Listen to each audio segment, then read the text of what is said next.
Trump campaign national spokesperson Katrina Pierson. Katrina, good to see you. Thanks so much for joining us. Good morning. Great to be here. You just heard Hillary Clinton saying Donald Trump is not fit to be president. What's your response? Well, I think we're going to have the voters decide that, first of all. And second of all, Mr. Trump is extremely qualified to be president, considering what's at hand today. And when we look at the first Clinton who was in office and essentially let Osama bin Laden run free, which gave rise to terrorism, really goes to show just how out of touch Hillary Clinton is on the issue when it comes to the people of this country. She continues to say that Mr. Trump and his quote-unquote rhetoric sends a message to terrorists. Well, what was that message prior to 9/11? Because Mr. Trump was not on the campaign trail. Well, it's an interesting point, but, you know, I wonder what you would say to the idea that maybe he jumps the gun in some regard. I mean, yesterday we were all here, you know, trying to figure out the details of what went on with this plane, and he tweeted out first thing in the morning, it's probably terrorism. That's the kind of quickness that people are saying, you know what, in the presidential seat, you know, maybe it's best to wait until all the details are in before commenting. What do you think? Well, I think he's not the president yet, and when these types of things happen, I mean, you know, he's very much strong on this issue of fighting terrorism and eradicating it, for that matter. He said it looks like this is what happened because the reports were talking about, you know, no one really had contact with the pilot after this. Planes don't just drop out of the sky with no reason, no warning.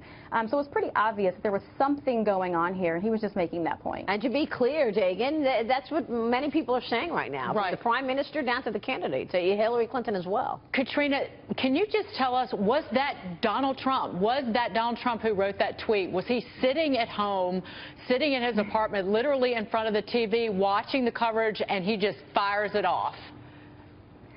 Yes, he's probably in his office. And the thing about this is something that is so true to his heart, his concern for this country, for national security, even globally. This is why Mr. Trump was leading in the Republican primary. It's exactly why he's leading in some swing states now, because people know he gets it. He understands that we have to put Americans first at all costs. I just will add, just really quickly, I think that's why people connect with him and relate to him, because it's him. And that's, if they thought somebody else was doing it, maybe they wouldn't kind of put up, you know, not put up with, but understand what he's doing. Katrina, Jerry Baker with the Wall Street Journal. Could you tell us, you know, Donald Trump famously, controversially to a lot of people, but actually it seems to have struck a lot of chords with a lot of Republican voters, said that he seeks a temporary ban on Muslims entering the United States as a kind of a response to this and how we deal with these acts of terrorism until we sort out what's going on.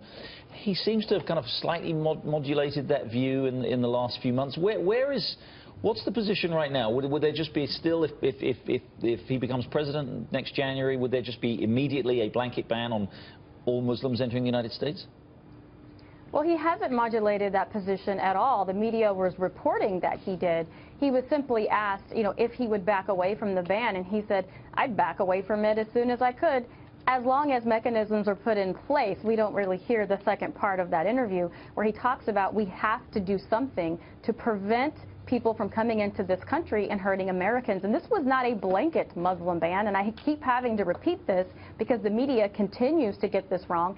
This was immigration. This was individuals coming into this country who were not citizens, who were not military. These were people that you cannot identify, you can't prove where they came from, did not have papers. This was to a limited number of people. This was not a blanket ban, and he has not backed off of it. And again, if we do not have those mechanisms in place, which our own national security intelligence tells us we don't have right now, yes, this is something he would push for. Katrina, let's talk about today, because Trump is going to speak at the NRA National Convention today.